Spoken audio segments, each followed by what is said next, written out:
सो भाई welcome back to another wholesome video. आज हम बात करने वाले हैं आज के मून नाइट के एपिसोड के बारे में, जो अभी अभी एकदम गरम गरम रिलीज हुआ है उसके बारे में। तो देखो, अगर मैं इस एपिसोड का एक ब्रीफ ओवरव्यू आपको देने जाऊँ ना, तो ये एपिसोड मार्वल के जो अभी तक हमने जो सीरीज देखे हैं, WandaVision, falcon and the winter soldier, Loki, what if, उन सबसे थोड़ा बहुत अलग, क्योंकि इस सीरीज ने एक बहुत ही अच्छा सा क्वेश्चन उठाया हमारे सामने। वो है DID, डांस इंडिया डांस नहीं, डिसोसिएटिव आइडेंटिटी डिसऑर्डर। हमने अभी तक बॉलीवुड के सिर्फ दो ही मूवी देखे, पहला है अपरिचित और दूसरा है हाउसफुल 3। तो वो सब छोड़िए, यहाँ पर हम उस बारे में बात नहीं करते।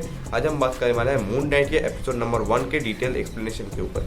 अब देखो, जब सीरीज शुरू होता है तभी हमारे सामने एक सीन आता है जिसमें हमें विलन का पहला लुक तो नहीं देखने को मिलता, लेकिन विलन का एक शॉट देखने को मिलता है जहाँ पर विलन जिस कप से पानी पीता है उसको तोड़ के अपने जूतों के अंदर घुसा देता है, और वो जूता वो पहनता है। अब तो भगवान ही मालिक है उसका पैर, मतलब इतना डेयरिंग भी नहीं करना था भाई। अब विलन का वो वाला शॉट होने के बाद हमारा फोकस डायरेक्ट आता है हमारे जो मेन कैरेक्टर है मार्क स्पेक्टर, उसके। अब ये जो एपिसोड पूरा का पूरा एपिसोड निकला है, मून नाइट का पहला एपिसोड, ये पूरा का पूरा एपिसोड हमारे मार्क स्पेक्टर भाई साहब के पर्सपेक्टिव से।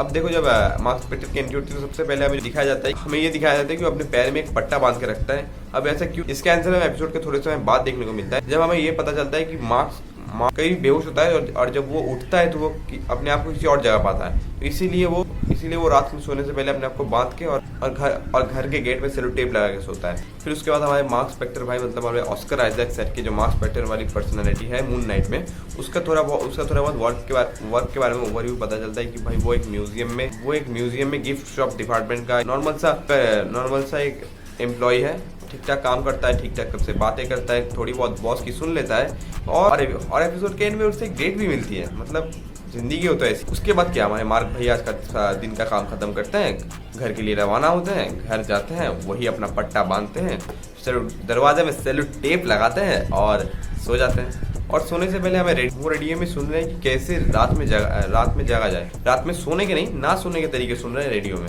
और हमें ये भी पता चलता है कि वो ना सोने के लिए अपने दिमाग को एक्टिव रखने के लिए वो रूबिक्स क्यूब सॉल्व करते हैं और बुक्स वगैरह पढ़ते हैं। फिर रूबिक्स क्यूब सॉल्व करते हैं, फिर बुक्स वगैरह पढ़ते हैं, फिर सॉल्व करते हैं, फिर पढ़ते हैं, फिर सॉल्व करते हैं, फिर पढ़ते हैं। ऐसे करते वो अचानक तो, और जब वो उठते हो तो वो अपने आप को एक जंगल में जबड़ा टूटा हुआ पाते हैं। उसके बाद वो दो लोगों से मदद तो मांगते हैं, लेकिन वो लोग उसी के पीछे बंदूक लेके भागते हैं। उसके बाद मार्क भैया आराम से एक भीड़ में जाके खड़े हो जाते हैं, और वहाँ पे हमें हमारे अब तक मुझे जो लगता है विलन है उसकी एंट्री होती है। कांच को जूतों में भर के पहनता है, उन भाई साहब की एंट्री यहाँ पर होती है, और एंट्री के साथ ही एक बुढ़िया की जान ले लेता है। फिर वो कुछ ऐसा आमीन वामीन कुछ बोलते हैं, सभी लोग गैदरिंग के जितने भी लोग हैं सब बैठ जाते हैं, लेकिन हमारे जो मार्क भैया है वो खड़े रहते हैं, और उनको वो टक से पहचान लेते हैं कि भाई तू कौन है, तू सामने आ।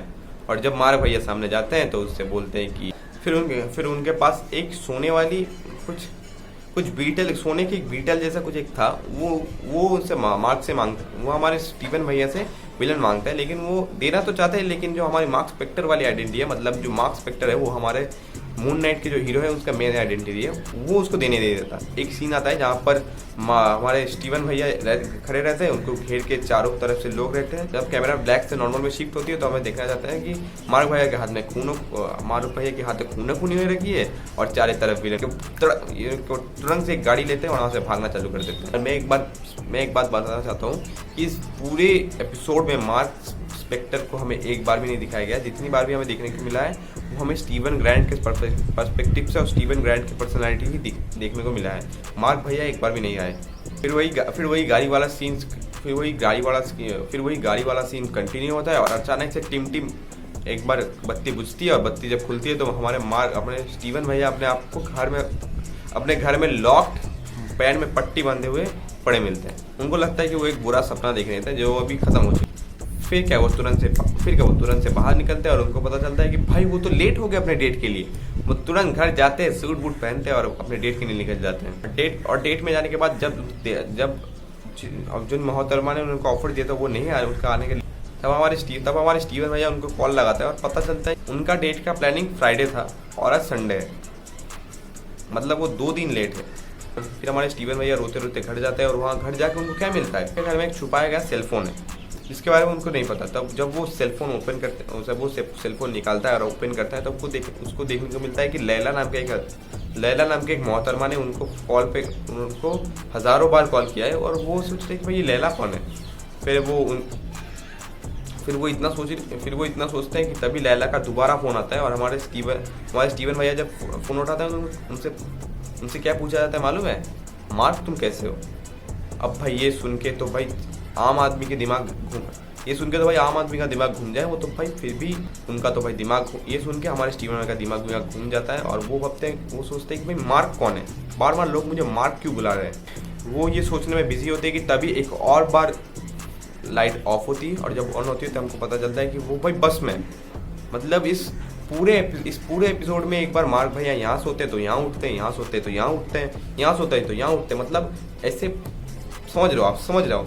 एक बार एपिसोड देख लीजिए और एपिसोड देख लो, जाके समझ जाओगे सब। से उतर के अपने गिफ्ट शॉप में जाते हैं और वहाँ पर जाके पूछो उससे किसके साथ मुलाकात हुई, अपने जानी दुश्मन से, मतलब जिसके बारे में मैंने बताया था ना पहले, जो एक बीटल वाला कुछ लेना चाहता है, उससे उसकी मुलाकात होती है। अभी उनके पीछे एक वेयरवुल किस्म का कुछ एक हमारे स्टीवन भाई को फॉलो करता है और स्टीवन भैया अपने आप को बाथरूम में बंद कर देते हैं। हमारे स्टीवन ग्रैंड और मार्क स्पेक्टर की एक कॉन्वर्सेशन हमें देखने को मिलती है, जहाँ पर मार्क स्टीवन से बार बार कह रहा है कि भाई मेरे को कंट्रोल दे तेरे ऊपर, मेरे को कंट्रोल चाहिए तेरे ऊपर, मैं उसको हरा दूंगा, हम दोनों को सेव करना है। फिर स्टीवन भैया को तो फिर हमारे स्टीवन ग्रैंड को तो पता ही नहीं कैसे कंट्रोल देना है, और किसी तरह हमारे स्टीवन भाई मार्क भाई को, हमारे स्टीवन ग्रैंड मार्क स्पेक्टर को अपना कंट्रोल दे देते हैं और हमें पहली लुक मिली हमारी मून नाइट के कैरेक्टर की, जो हमने पहले ट्रेलर में ही देख लिया। अब देखो, मैंने इस एक्सप्लेनेशन में बहुत सारी चीज़ें को मिस किया, बहुत सारी चीज़ों को मैंने नहीं बताया क्योंकि भाई उसका कोई मीनिंग नहीं है। मतलब अब देखो एक्सप्लेनेशन खत्म, लेकिन मेरा वीडियो नहीं। अगर मेरे से पूछा जाए तो ये मून नाइट जो मार्वल का न्यू सीरीज़ है, ये मार्वल का बहुत ही डिफरेंट टेक है जो मेरे को बहुत ज़्यादा पसंद आया। मतलब ये जो मेंटल डिसऑर्डर है DID, इसके बारे में मैं बचपन से बहुत ज़्यादा क्यूरियस रहा हूँ और इसके ऊपर एक पूरी अच्छी सीरीज़ देखने को मिल रही, तो भाई मेरे को इससे ज़्यादा क्या चाहिए। मैं बहुत ज़्यादा खुश हूँ। और देखो, पहले एपिसोड से मैं किसी शो को तो जज नहीं किया जाता, तो जब पूरा का पूरा 6 के 6 एपिसोड आ जाएंगे, मैं एक अकेला डेडिकेटेड एक रिव्यू वीडियो बना दूंगा इसके ऊपर। तब तक का वीडियो देखना है तो मेरे चैनल को ज़रूर सब्सक्राइब करो। इतना ही। अगर आपको ये वीडियो पसंद है इसको लाइक करो। अगर कुछ बताना है तो इसके कमेंट से, मैंने इस वीडियो के कमेंट सेक्शन में जाके कमेंट कर दो। अगर कुछ ज़्यादा ही अच्छी लग गई तो अपने दोस्तों के साथ शेयर कर देना। और हाँ, मैं एक बार सब्सक्राइब की भीख मांग चुका हूँ, लेकिन कर देना भाई, सब्सक्राइब नहीं किया है तो भाई देख लेना, नया चैनल है, कर देना सब्सक्राइब। और मैं मिलूंगा आपसे भी अगली वीडियो में। तब तक के लिए बाय बाय।